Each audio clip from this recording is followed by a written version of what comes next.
এখানে আসলে তেমন কিছু যোগ করার নেই। আমি শুধু বলতে চাই যে জাতীয় নিরাপত্তার স্বার্থে জাতীয় ঐক্য, আমার মতামত হচ্ছে যে প্রথম অগ্রাধিকার দেওয়া উচিত জাতীয় ঐক্য। জাতীয় ঐক্য যদি আমরা এখানে সৃষ্টি করতে পারি তাহলে এটার সাথেই আসলে জাতীয় নিরাপত্তার বিষয়টি আসবে এবং সেটা তখন সহজ হবে। আমরা অনেক ডিবেট করতে পারি, কিন্তু জাতীয় ঐক্যের ব্যাপারে কেন আমরা যদি এদেশের নাগরিক হই, দেশপ্রেমিক হই, তাহলে কেন আমরা একমত হতে পারব না? আমি বিশ্বাস করি বর্তমানে যে সরকার, তারাও চেষ্টা করছেন জাতীয় ঐক্যমত্য সৃষ্টির জন্য। কমিটি হয়েছে, তারা বিভিন্ন রাজনৈতিক দলেরগুলির সাথে আলাপ করেছেন। আমরা বিশ্বাস যে এখানে বদিউল আলম মজুমদার সাহেব আছেন, তারা এরকম আমাদের বুদ্ধিজীবীদের সাথেও এ ব্যাপারে মত বিনিময় করবেন। আমাদের জাতীয় ঐক্যের বিষয় আবার সর্বাধিকার হচ্ছে আমাদের স্বাধীনতা সার্বভৌমত্বের ক্ষেত্রে ঐক্য। এটা তো আমি দেখি না যে কেউ এ ব্যাপারে দ্বিমত প্রকাশ করবে। এরপরে আসে জনগণের ক্ষমতা জনগণের কাছে ফিরিয়ে দেওয়া, অর্থাৎ নির্ভেজাল গণতন্ত্র। এখানে আমরা দেখেছি বিভিন্ন নামে গণতন্ত্র অতীতে আমরা দেখেছি, কিন্তু এটা একটা নির্ভেজাল গণতন্ত্র হতে হবে। জনগণের ক্ষমতা যদি জনগণের হাতে দিতে হয়, তাইলে এদেশে একটি সুষ্ঠু, নিরপেক্ষ এবং একদম স্থায়ী নির্বাচন ব্যবস্থা এখানে সৃষ্টি করতে হবে।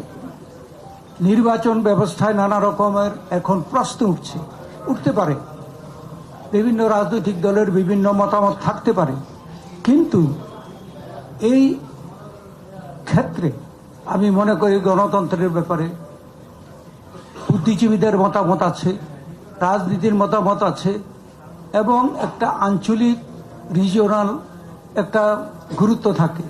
তাই আমাদের এখানে এভাবে ওভাবে নির্বাচন হবে এটা না বলে আমরা কি বলেছি আগে, যে জনগণের হাতে আমরা ভোটের অধিকার দেব।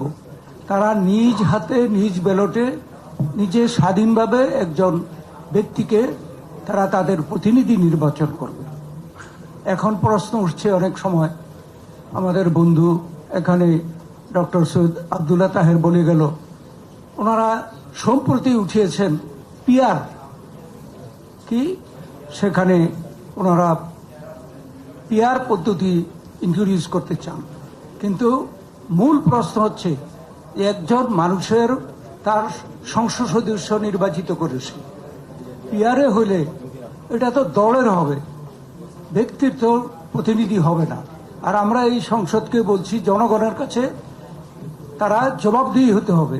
তো জবাবদিহি হতে হলে তো পিআর সিস্টেমে যদি নির্বাচন হয় আর ওই সংখ্যা ভিত্তিতে যদি এমপি হয়, তো একটি এলাকার এমপি নির্ধারিত কেউ বলতে পারবে না। অতএব সে কার সাথে জবাব দেবেন? এটা হলো গণতন্ত্রের বিষয়ে। অবশ্যই আমাদেরকে সকলকে ঐক্যমত হতে হবে।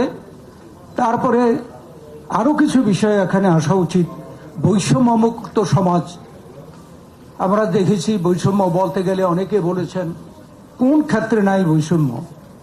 অবশ্যই বৈষম্যমুক্ত সমাজ করতে হলে বিশাল ঐক্যের প্রয়োজন আমাদের জনগণের মধ্যে, রাজনৈতিক দলের মধ্যে এবং সকল চিন্তাবিদ বুদ্ধিজীবীদের মধ্যে।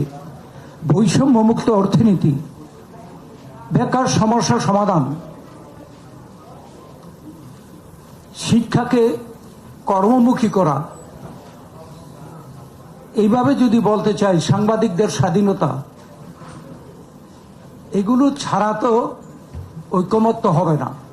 এবং ঐক্যমত্য এগুলোতে করাও সম্ভব আমি বিশ্বাস করি। তবে এক একটা দলের কিছু কিছু ছোটখাটো বিষয় থাকে। এ ব্যাপারে আমি মনে করি যে সর্বনিম্ন ইস্যু নিয়ে একটা জাতীয় ঐক্য সৃষ্টি করা সম্ভব এবং করা প্রয়োজন।